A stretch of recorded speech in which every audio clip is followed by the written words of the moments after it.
Pada suatu kali seorang ahli kitab suci Taurat berdiri untuk mencobai Isa. Ia berkata, "Wahai guru, aku harus berbuat apa supaya mendapatkan hidup yang kekal?"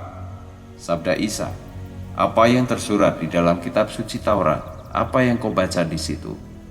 Orang itu berkata, "Kasihilah Allah Tuhanmu dengan segenap hatimu, dengan segenap jiwamu, dengan segenap kekuatanmu, dan dengan segenap akal budimu. Selain itu kasihilah sesamamu manusia seperti dirimu sendiri." Sabda Isa kepadanya, "Jawabanmu benar, lakukanlah itu, maka engkau akan hidup."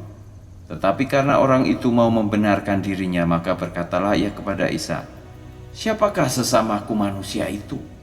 Sabda Isa, "Ada seorang laki-laki yang turun dari Yerusalem ke Yeriko. Di tengah jalan, ia diserang oleh penyamun-penyamun. Mereka merampok pakaiannya dan memukulinya, kemudian pergi meninggalkannya dalam keadaan setengah mati. Pada waktu itu ada juga seorang imam turun melalui jalan itu. Ia melihat orang itu, tetapi ia menyingkir ke seberang jalan lalu membiarkannya.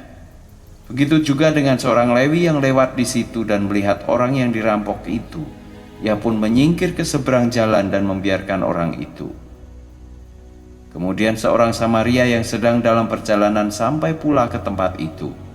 Ketika ia melihat orang yang dirampok itu, ia merasa kasihan terhadapnya. Didekatinya orang itu, dibalutnya luka-lukanya, lalu dituangkannya minyak dan air anggur ke atas luka-luka itu.